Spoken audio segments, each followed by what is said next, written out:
Halo, assalamualaikum sobat historian. Selamat datang di channel Histori Nusantara.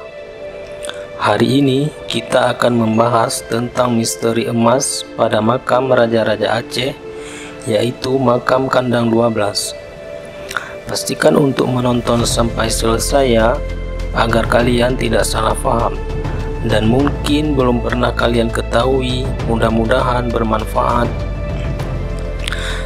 Dalam video kali ini kita akan menceritakan sedikit misteri emas pada makam Raja-Raja Aceh, makam Kandang 12. Pada tahun 1874, Aceh berhasil ditaklukkan Belanda di bawah kepemimpinan Van Swieten. Tentara-tentara kolonial Belanda mulai memasuki Kutaraja dan kawasan istana Sultan Aceh.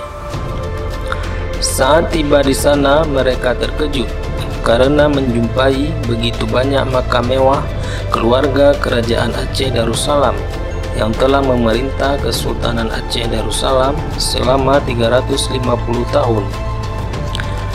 Perkuburan itu terletak di sebelah Sungai Krung Daroy yang melintasi kawasan istana kerajaan. Kini perkuburan tersebut masih boleh dilihat dan dikenal dengan sebutan makam Kandang 12. Kandang 12 ialah kompleks pemakaman Raja-Raja Aceh terawal yang terletak di asrama keraton sekitar 500 meter dari Masjid Baitur Rahman.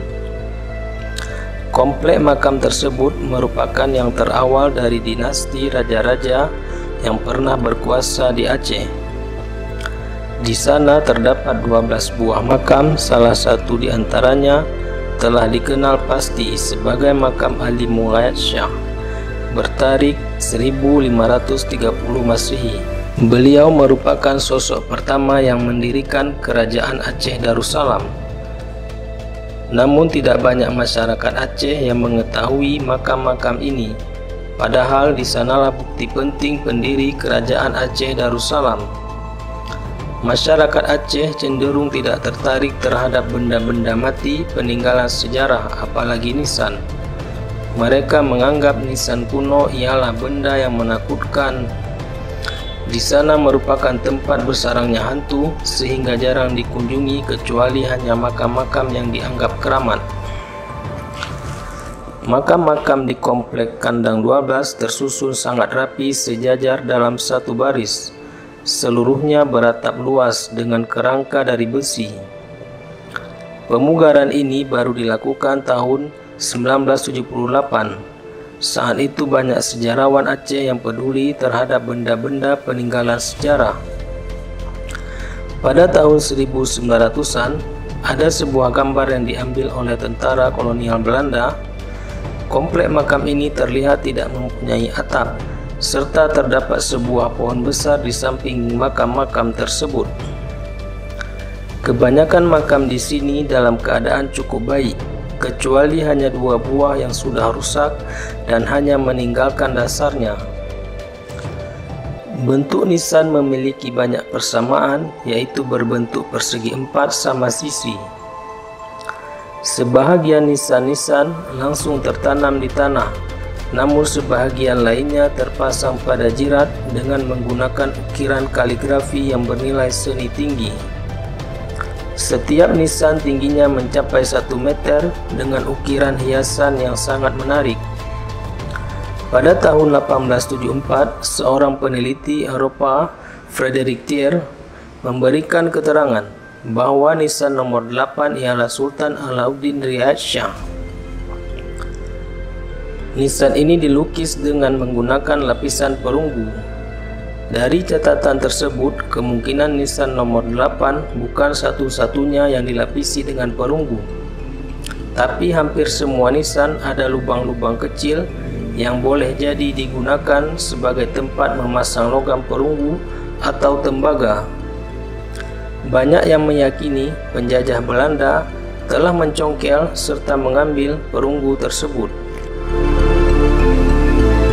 Pada tahun-tahun berikutnya, setelah dinasti pertama kerajaan Aceh memerintah, campuran batu dan logam perunggu masih digunakan dalam pembuatan nisan Aceh. Bahkan batu Aceh dibuat lebih mewah lagi, yakni menggunakan emas dan suasa. Buktinya ketika Peter Davis mengunjungi Aceh pada tahun 1599, Sultan Aceh Alauddin Riyad Shah memerintahkan menterinya untuk dibuatkan batu nisan seberat sekurang-kurangnya 1000 pon emas untuk dipasangkan pada kuburnya sendiri. Bukti lainnya ialah sepucuk surat Iskandar Muda kepada Raja Inggris Jacques. Di sana tertulis Sultan Iskandar Muda telah memiliki makam yang terbuat dari emas. Hal tersebut tentunya untuk menunjukkan kehebatan kerajaan Aceh kepada Raja Inggris dan Portugis. Perkembangan pembuatan makam dari tembaga kepada emas pada masa Sultan Iskandar Muda telah menunjukkan kehebatan dan kemewahan kesenian Aceh pada paruh pertama abad ke-17 Masehi. Perkembangan tersebut sangat jelas disebutkan dalam Bustanus Salatin karangan Syekh Nuruddin Ar-Raniri yang mengisahkan upacara pemakaman Sultan Iskandar Sani tahun 1641 Masehi. Berikut kutipannya. Tak kala 7 hari lamanya paduka marhum Darussalam sudah mangkat, maka paduka Sri Sultan Tajul Alam Safiyatuddin Shah berdaulat zilla fil alam. Maka paduka Sri Sultan Tajul Alam Safiyatuddin Shah berdaulat zil Allah fil alam pun memberi titah kepada penghulu sidang adab bergelar Raja Udahna Lela. Panggilkan kita ke Juruan Batu, Raja Inderabusana. Maka Raja Inderabusana datang.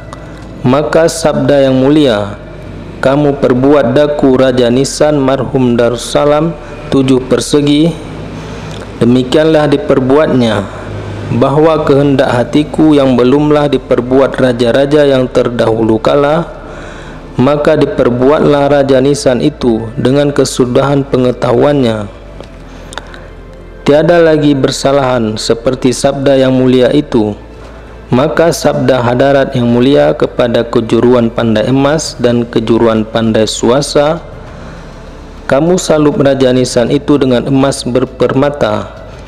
Jangan bersalahan dengan pahat batu itu dan tatahkan dengan ratna mutu manikam. Maka beberapa daripada permata yang besar-besar harganya daripada jenis pudi dan yakut dan pirus dan zamrud dan baiduri dan intan dan manikam yang tiada terhargakan dikenakan pada Raja Nisan itu. Maka Raja Setia dan Raja Indra segera dan Seri segera dan segala pandai emas bekerjalah seperti sabda yang maha mulia. Catatan tersebut membuktikan nisan Raja Aceh memang dilapisi dengan perunggu, emas maupun suasa. Bahkan Senok Hurgronyo menyatakan nisan Aceh dibuat di Gampung Pandi atau kota Banda Aceh sekarang. Di sana masih terdapat beberapa orang pandai emas dan pemahat batu nisan hingga akhir abad ke-19 Masehi. Oleh demikian, makam raja-raja Aceh dan pembesar kerajaan Aceh bukan hanya sekedar batu penanda kubur, namun di sana menyimpan bukti peradaban Aceh dahulu. Ragam hias dan pahatan epigrafi yang dilapisi dengan emas telah mendedahkan peradaban nenek moyang bangsa Aceh yang sudah begitu maju. Nisan Aceh merupakan salah satu peninggalan kerajaan Aceh kepada generasi penerus. Mereka seakan tahu jika peradaban kerajaan Aceh kelak akan hancur, sehingga mereka menulis di batu nisan sebagai bukti sejarah bagi anak cucunya kelak. Selain itu, nisan Aceh merupakan benda yang sangat berharga, bukan hanya sekarang tapi dari dulu sudah sangat dihargai oleh sultan-sultan Aceh. Maka sudah sepatutnya kita menjaga bersama dari tangan-tangan jahil yang ingin merusaknya. Tidak mustahil semua kebudayaan Aceh akan musnah jika kita tidak menjaganya. Wallahu alam. Semoga bermanfaat. Jangan lupa klik subscribe, komen, dan share, serta aktifkan notifikasi agar Anda tidak ketinggalan video lainnya. Dan sampai jumpa di video berikutnya. Assalamualaikum, bye bye.